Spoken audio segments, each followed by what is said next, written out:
ಕೆರೆ ಹಾವು ಇದು ಹಂಚಿನ ಮನೆ ಮೇಲಿಂದ ಕೆಳಗಡೆ ಇಳಿದಿರೋದು. ಹೌದಾ? ಮೇಲಿಂದ ಕೆಳಗಡೆ ಇಳಿದಿರೋದು ಇದು. ಹೌದೌದು. ಏನಕ್ಕೆ ಎದಿರ್ತೀರ? ಅದಕ್ಕೂ ಭಯ ಇರ್ತಾವಲ್ಲ.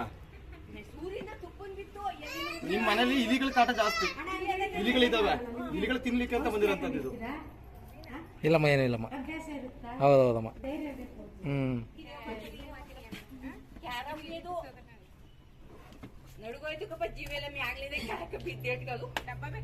ಇಲ್ಲಿ ಇಡೇ ಮಾರ್ಗ ಮಧ್ಯದಲ್ಲಿ ಜಾರಿ ಬಿದ್ದಿರೋಂಥದ್ದು, ಜಾರಿ ಬಿದ್ದಿರ್ತದೆ.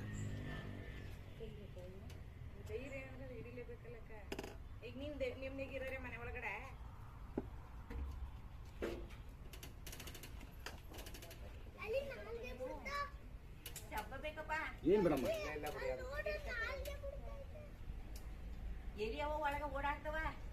ಇಲ್ಲಿಗೆ ಮುಖ್ಯ ಆಹಾರ ಅಲ್ವಾ ಇದಕ್ಕೆ. ಅದಕ್ಕೆ ಇದು ಇಂಗ್ಲಿಷ್ ಅಲ್ಲಿ ರಾಟ್ ಸ್ನೇಕ್ ಅಂತ ಕರೀತಾರೆ ಇದನ್ನ.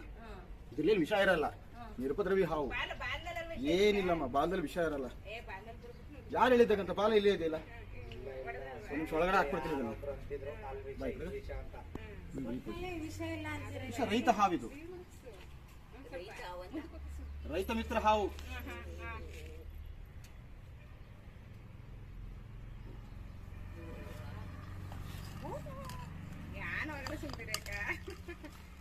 ಶಿವಂದಿಲ್ಲೇ ಓಡಾಡ್ತಿದ್ದಕ್ಕೂ ಅಷ್ಟಿದೆ ನಿಮ್ಮಟ್ಟಿ ತಗೊಂಡು ಬಂದಿದ್ದೀಯಾ?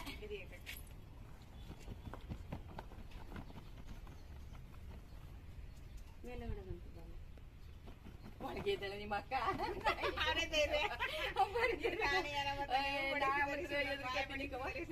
ಅದು ಇದಲ್ವಾ, ನೆಲ ಗಾರನೆಲ್ಲ ಅರಿಯಕ್ ಆಗದೆ ಹೋಯ್ತು. ಪೊಟ್ರ ಗಿಟ್ರ ಇದ್ರು ನುಗ್ಬಿಡೋದು.